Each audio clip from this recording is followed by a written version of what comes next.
بسم اللہ الرحمن الرحیم الحمد لأہلہ والصلاة لأہلہا قال عز وجل فی کتابہ المحکم اعوذ باللہ من الشیطان الرجیم ان صلاتي ونسکی ومحیای ومماتی للہ رب العالمین۔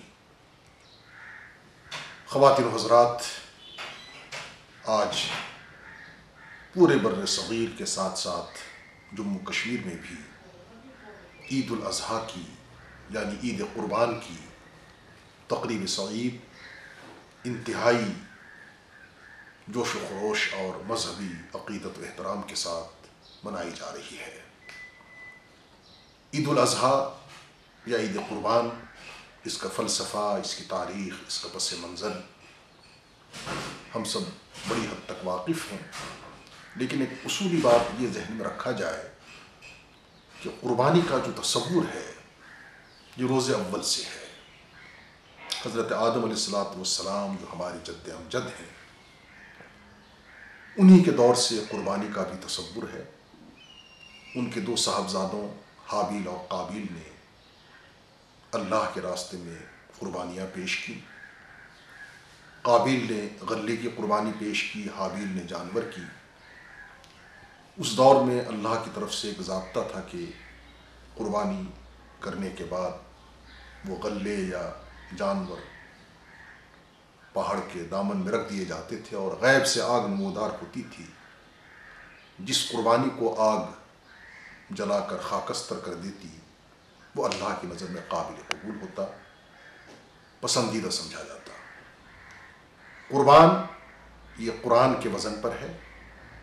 ایک تو قربانی کی تاریخ روز ازل سے، روز اول سے، لیکن شریعت محمدی صلی اللہ علیہ وسلم میں جو آج کی ہماری قربانی ہے، اس کی کڑیاں ملتی ہیں حضرت ابو الانبیاء جناب سیدنا حضرت ابراہیم خلیل اللہ اور ان کے نامور فرزند سیدنا حضرت اسماعیل ذبیح اللہ کے ساتھ۔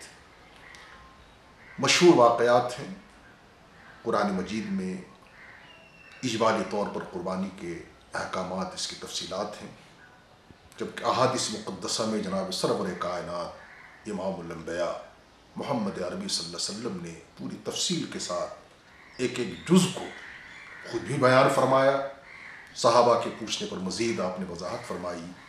مثلا صحابہ نے پوچھا کہ یا رسول اللہ صلی اللہ علیہ وسلم ما ہی الاضاحی، کہ قربانی کیا ہے؟ اللہ کے رسول صلی اللہ علیہ وسلم نے فرمایا کہ سنت ابیکم ابراہیم، یہ تمہارے جد امجد حضرت ابراہیم علیہ السلام کی یادگار ہے۔ ہم جانتے ہیں کہ آج سے 4000 سال قبل اس اللہ کے مخلص اور خلیل بندے نے اللہ کی رضا کی خاطر محض خواب میں اشارہ پاتے ہی اپنے اکلوتے فرزند کو اللہ کے راستے میں قربان کرنے کے لیے تیار ہو گئے۔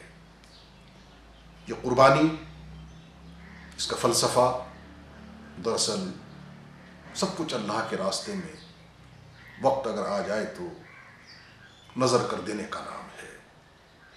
جیسے کہا جاتا ہے نا کہ جان دی ہوئی اسی کی تھی، حق تو یہ ہے کہ حق ادا نہ ہوا۔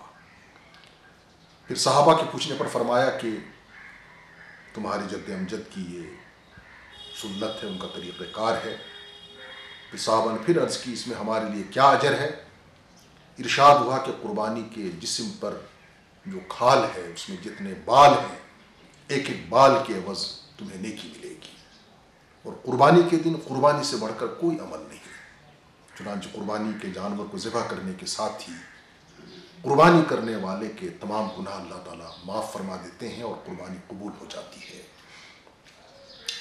یہ قربانی رسول اکرم صلی اللہ علیہ وسلم کی عظیم سنت، امت پر واجب، احادیث میں، سیرت میں، تواریخ میں پوری تفصیل ہے کہ جب سے رسول اکرم صلی اللہ علیہ وسلم نے ہجرت فرمائی، اپنے وطن مکہ مکرمہ سے مدینہ طیبہ تشریف لے گئے، ہر سال آپ 2 جانوروں کی قربانی فرماتے تھے، ایک اپنی طرف سے اور دوسرے جانور کے بارے وضاحت ہوتی کہ میری امت کے ان نادار اور غریبوں کی جانب سے جنہیں اللہ نے وسعت نہیں دی۔ تو صدیوں سے اس کی تاریخ ہے. مسلمانان عالم خوش دلی کے ساتھ اللہ کی رضا کی خاطر قربانی کا فریضہ انجام دیتے ہیں اور اللہ کی رضا حاصل کرتے ہیں.